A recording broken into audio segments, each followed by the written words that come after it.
Analysis of variance satu jalur atau one-way ANOVA adalah perbedaan parameter rata-rata satu variabel terikat untuk lebih dari dua kelompok sampel. Kalau untuk satu atau dua kelompok biasanya menggunakan uji T. Analisis varians satu jalur hanya terdiri atas satu faktor dengan dua atau lebih level. Contohnya, pengaruh model pembelajaran terhadap prestasi belajar, itu variabel terikat. Faktornya model pembelajaran dengan level inquiry, FBL, dan jigsaw. Prestasi belajar adalah variabel terikat. Contoh perhitungan manual. Efektivitas 3 model pembelajaran, yaitu pemecahan masalah A1, Discovery Learning A2, dan Inquiry A3. Terlihat dari skor prestasi belajar matematika ketiga kelompok yang dibelajarkan dengan model pembelajaran tersebut selama 3 bulan. Data prestasi belajar ketiga kelompok disajikan sebagai berikut. Di sini data prestasi belajarnya itu sebagai variabel terikat, model pembelajarannya sebagai faktornya, dengan level pemecahan masalah A1, Discovery Learning A2, dan Inquiry A3. Karena ada satu faktor, maka menggunakan ANOVA satu jalur dengan jumlah subjeknya 10. Lakukan pengujian hipotesis perbedaan rata-rata dengan signifikansi 5%. Kalau signifikansi 5%, itu berisi kepercayaan hasil dari 95%. Angka pertama, kita membuat hipotesis penelitian H0 dan H1. H0 itu tidak ada perbedaan prestasi belajar matematika antara siswa yang dibelajarkan dengan model pembelajaran pemecahan masalah, Discovery Learning, dan Inquiry. H1 ada perbedaan prestasi belajar matematika antara siswa yang dibelajarkan dengan model pembelajaran pemecahan masalah, Discovery Learning, dan Inquiry. Angka selanjutnya membuat hipotesis statistik. Karena H0-nya tidak ada perbedaan, maka μ1 sama dengan μ2 sama dengan μ3.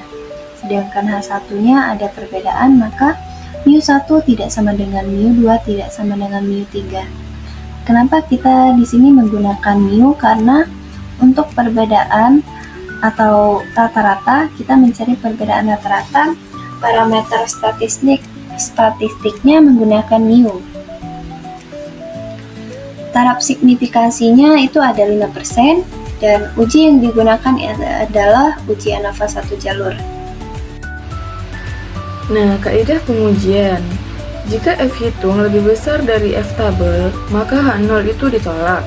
Jika F hitung lebih kecil dari F tabel, maka H0 diterima. Untuk menentukan F hitung dan F tabel, di sini saya telah membuat tabel penolong, yaitu X1, X2, dan X3 ini datanya saya masukkan dari data prestasi belajar siswa, yaitu dari A1, A2, dan A3 tadi. Setelah itu kita kuadratkan X1, X2, dan X3. 90 kuadrat sama dengan 8100 untuk X1 kuadrat. Nah, untuk X2 kuadrat, 90 kuadrat menjadi 8100. Untuk X3 kuadrat, 80 kuadrat menjadi 6400. Untuk jumlah sigma X total, yaitu sigma X1 ditambah sigma X2 ditambah sigma X3 sama dengan 860 ditambah 740 ditambah 710. Nah, hasilnya sama dengan 2310. Untuk yang sigma X total kuadrat, yaitu sigma X1 kuadrat ditambah sigma X2 kuadrat ditambah sigma X3 kuadrat, yaitu sama dengan 74.400 ditambah 55.800 ditambah 51.900, jumlahnya sama dengan 182.100. Nah, untuk menentukan jumlah kuadrat atau JK untuk beberapa sumber variansi, yaitu total atau T, antar atau A, dan dalam atau K atau D. Nah, di mana N1 ini yaitu sebagai pemecahan masalah atau A1, yaitu kan sebanyak 10 subjek. Nah, N2 sebagai discovery learning atau A2 sebanyak 10 subjek. Dan yang terakhir N3 yaitu inquiry atau A3 sebanyak 10 subjek. Di mana N1 sama dengan 10, N2 sama dengan 10, N3 sama dengan 10. Total dari keseluruhannya yaitu 30. Nah, JKT sama dengan sigma XT kuadrat dikurang sigma XT kuadrat dibagi NR sama dengan 182 100 dikurang 2 3 10 kuadrat. Itu dari sigma X total kita kuadratkan, yaitu sama dengan 5 sama dengan hasilnya 5336 100 dibagi 30 sama dengan 182 100 dikurang 177870, hasilnya sama dengan 4230. Nah, untuk rumus JKA itu sigma X1 kuadrat dibagi N1 ditambah sigma X2 kuadrat dibagi N1 ditambah sigma X3 kuadrat dibagi N1 dikurang sigma X total kuadrat dibagi NR. Nah, JKA-nya 860 kuadrat dibagi 10 ditambah 740 kuadrat dibagi 10 ditambah 710 kuadrat dibagi 10 terus dikurang dengan sigma X total kuadrat dibagi NR, yaitu 2310 kuadrat dibagi 30. Hasilnya sama dengan 73.960 ditambah 54.760 ditambah 50.410 dikurang 177.870 dan hasilnya sama dengan 1260. Nah, untuk JKD sama dengan JKT dikurang JKA sama dengan 4230 dikurang 1260, hasilnya sama dengan 2970. Baiklah, di sini saya akan melanjutkan materi yang selanjutnya. Nah, di sini kita masuk materi yang C, mencari derajat kebebasan. DKT, NT-nya tadi dari jumlah 10 yang menggunakan pemecahan masalah, 10 discovery learning, dan 10 yang menggunakan inquiry, maka totalnya ada 30. Nah, 30 dikurangi 1 sama dengan 29. K adalah 3 kelompok pemecahan masalah, discovery, dan ada inquiry. Nah, ini adalah nilai K. Karena di sini ada 3 kelas, maka di sini 3. 3 dikurangi 1 sama dengan 2. Maka DKD adalah DKT dikurangi DKA. Maka 29 dikurangi 2 adalah 27.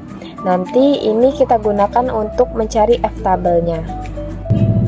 Dan untuk mencari variansi D dalam kelompok, JKD dibagi dengan DKD.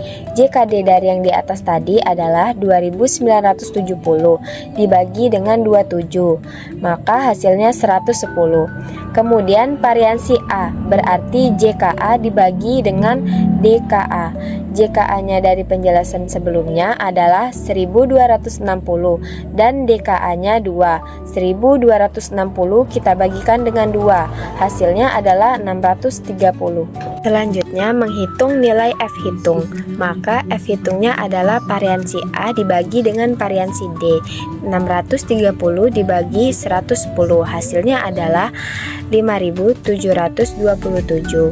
Untuk menentukan nilai F tabel dapat kita cari dengan tabel F. Untuk signifikansinya tadi 0,05, di mana pembilangnya adalah DKA 2. 2 ini kita dapatkan dari kelompok kelas. Tadi ada 3 kelas: pemecahan masalah, discovery, dan inquiry.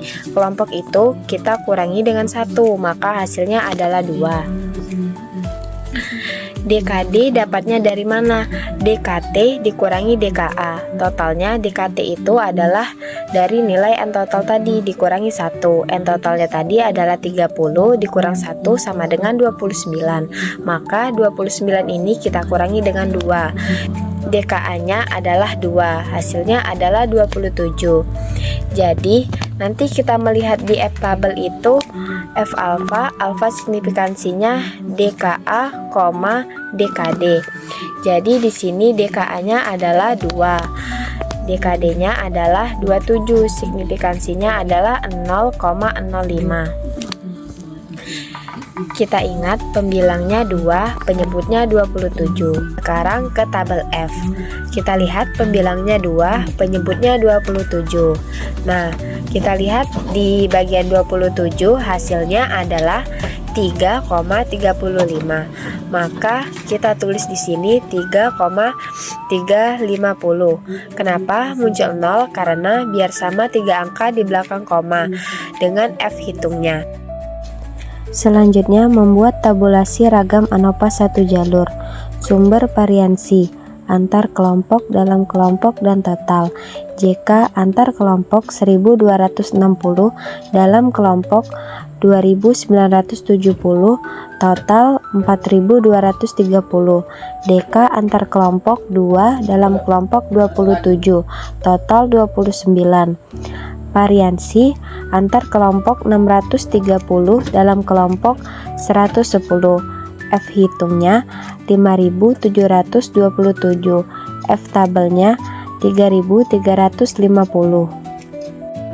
Selanjutnya menarik kesimpulan. Karena F hitung lebih dari F tabel dari uji yang kita coba tadi, maka H0 ditolak. Artinya ada perbedaan prestasi belajar matematika antara siswa yang dibelajarkan dengan model pembelajaran pemecahan masalah, discovery learning, dan inquiry. Baiklah, itu saja penjelasan dari saya. Wassalamualaikum warahmatullahi wabarakatuh.